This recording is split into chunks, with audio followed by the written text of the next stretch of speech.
இன்று வைகாசி விசாகம் எனப்படக்கூடிய வைகாசி அனுசம் நாள். இந்த நாள்ல திருவள்ளுவர் திருநாள் விழாவை சிலர் கொண்டாடுகின்றனர். அந்த அடிப்படையில தமிழ்நாடு ஆளுநர் மாளிகை, மக்கள் மாளிகை என பெயர் மாற்றம் செய்யப்பட்டிருக்கூடிய அந்த மக்கள் மாளிகையில திருவள்ளுவர் திருநாள் விழா முன்னெடுக்கப்படுகிறது. இதுல ஆளுநர் உட்பட பல்வேறு முக்கிய பிரமுகர்கள் கலந்து கொள்கின்றனர். இந்த விழாவில் வைக்கப்பட்டிருக்கக்கூடிய பேனர்ல உலக பொதுமறை திருக்குறளை இயற்றிய திருவள்ளுவரின் உருவப்படத்துல காவி உடையும் நெற்றியில் பட்டையும் கழுத்துல ருத்ராட்ச மலையும் இருப்பது போல அந்த புகைப்படம் இடம்பெற்றிருப்பது இணையதளத்துல கடும் விமர்சனத்திற்கு உள்ளாகி இருக்கிறது.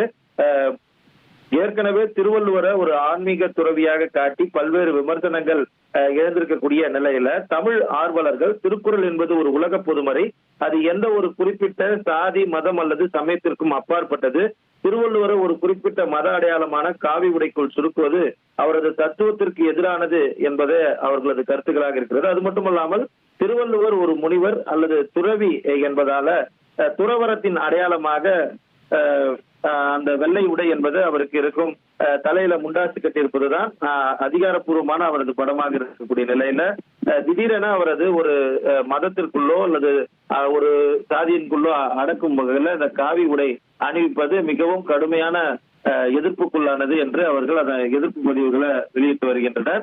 இணையதளம் முழுவதும் இந்த பதிவுகள் பேசு பொருளாகி இருக்கிறது.